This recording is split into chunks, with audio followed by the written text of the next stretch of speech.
Hello and welcome back to Thursday on Crypt. Oh my God, this market is taking a beating, but we got some news. Let's just dive right in. Bam.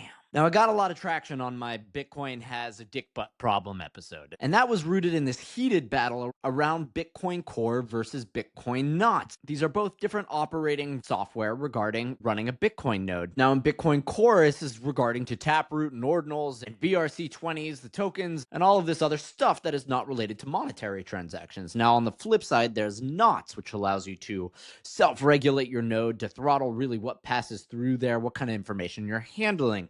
Now, Adam Back is sitting firmly in the middle, being generally on Core's side, but as this conversation gets louder, he says those who refuse to learn from history are doomed to repeat it. Running peer-to-peer nodes, too decentralized and anonymous to stop, is what defends individual sovereignty. Self-watering down peer-to-peer systems won't help them stay robust, it's just a slippery slope. Arguing decentralization doesn't matter that much likewise. There are decades of empirical evidence, even hard-won legal precedent, that robustly prove otherwise. Now, the funny thing here is he's definitely taking the core position, saying, hey, don't run the knots, don't throttle what's running through your Bitcoin node and impact the Bitcoin chain itself. However, I think you could read this in both ways. Now, a lot of my comments on the last episode were like, hey, Graham, Bitcoin is way too important as a monetary system to fuck with. And I'm like, hey, I like all these takes. In fact, I've been going through those comments, seeing if I could bring some of those people on just to talk about it. But we can see that it is picking up steam. I mean, Adam was very present during the block size wars of 2016, 2017, and Bitcoin has seen its fair share of infighting. Now, we've also got Gabriel Abed, who is the chairman of Binance and responsible for a lot of its security features, and he wades in here saying Bitcoin is decentralized sound money. Knots. So really taking the Knots position. What we're seeing here is a massive discrepancy around how Bitcoin scales. Do we limit it to features that are money specific, or do we look to open and expand it to grow and potentially become a smart contract ecosystem like Ethereum, like Solana, things that we can say are decentralized compute environments? I personally don't run a Bitcoin node, though I have in the past, and if you are curious, I would say fire one up. It's very interesting to make a transaction directly to the network itself, removing any intermediary and really presenting that feeling of self-sovereignty. That is the core of what this is all about. Now, I also talked about Cloudflare and Coinbase's X402, the mechanism that they're using to make basically HTTP, or the web itself, compliant with sending crypto token transactions, specifically USDC. So Cloudflare has also come out today that it's introducing the Net Dollar to support a new business model for the AI-driven internet. What we can see here for sure, that major internet infrastructure providers like Cloudflare are not only signaling that crypto is absolutely the future, that the digital movement of assets on chain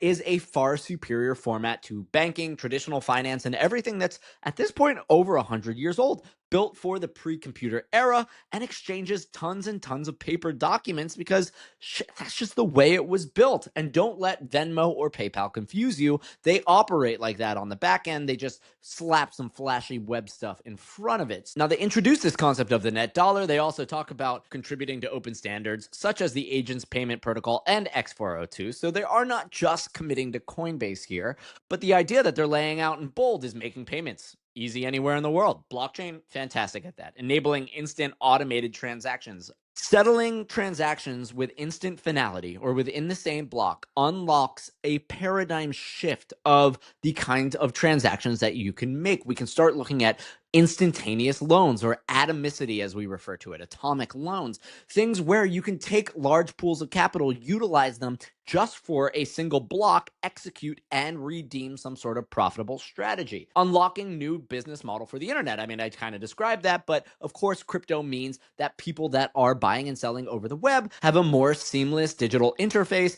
and infrastructure stack upon which to build. Now, they did release a fun page for the net dollar itself. Why the net dollar? And they're coming out very straightforward with AI, agentic commerce. Everybody sees that the web and all things internet are building aggressively towards artificial intelligence and agentic capabilities. If you step foot in San Francisco in the past 5 years, AI is what you hear people talking about. And this sector is massive. It is funding the largest development of physical infrastructure in many decades, far surpassing making investment on some of the largest infrastructure projects in the history of our country. Real-time settlement is something that's just so wild and novel. And to look back at history, traditional finance has settled on a T+2 timeline, which means that it takes 2 days from the point of making a transaction to consider it finalized for all parties involved to agree on it. So we're talking about real-time instant finality, programmability, obviously smart contracts, digital money, things that can automate the velocity of capital and put latent capital to use. This is massive,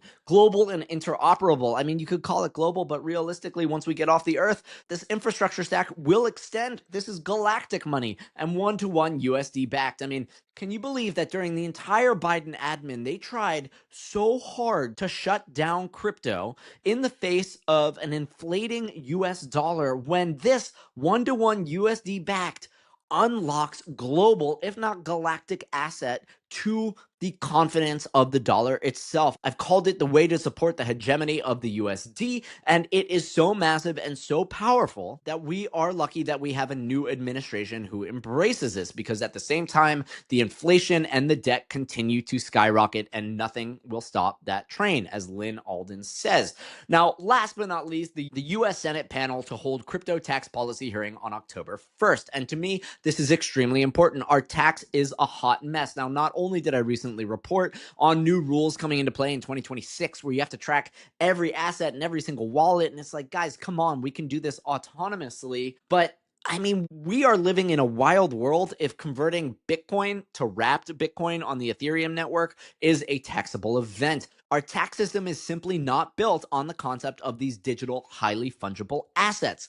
There is a lot that we can do to push this forward, and quite honestly, this pace that crypto moves at is not built for the differential between short-term and long-term gains. That being said, our rules and our regulations also inhibit a lot of US investors who are forced to hold things for 1 year, while international investors get to exit at the top or nearly immediately. Now, anyone that's tried to pay their taxes on crypto has found this to be extremely confusing. My personal take is do your best. As long as you're paying something, you're probably better off, but it is a wild conundrum. How does it work? How do airdrops work? How do we consider something that's held in a smart contract escrow? I mean, there's just a lot that is completely chaotic and messy. So this will hopefully bring some forward motion on that. I think converting assets or wrapping assets as being seen as a taxable event is absolute mania. If I take 1 ETH and I stake it in Lido to get an stETH, which is just a representation of my staked ETH, should that be a taxable event? I mean, we're talking about people's wealth and the ability to earn yield on it. It's not,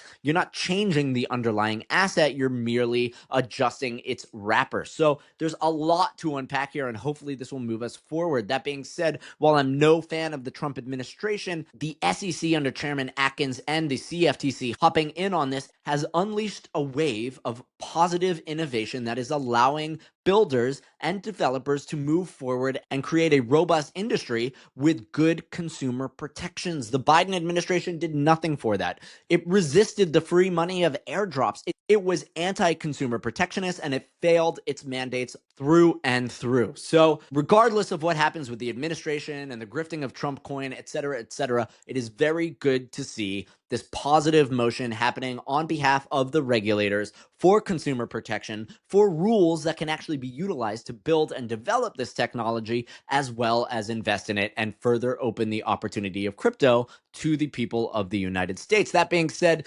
this is, a little bit of news, but big news all around. It's very exciting to me. I think these are huge steps forward as we move into a world that has both the meat space and the cyberspace, in which we can do many similar things, different things, overlapping things. It is a new world order, and all of this is beginning to unfold right now. So these are exciting times. However, the market sucking terribly. The question is, are the OGs and the crypto Twitter people panicking, thinking that this is the top and causing the sell? Or are we having Wall Street front run a panic so that they can buy things back at a lower rate now that the Fed is cutting rates and going into an easing cycle? There are two different takes. One is that we've hit the top and that we're now going into a bear. Another is that we're reloading and the next cycle is about to begin, as we do see the abuse and the collapse of the US dollar and the hunt for alternative assets. That being said, don't overlever. Stay safe out there. Give me a like and a sub because it would mean the world, and I'll see you tomorrow.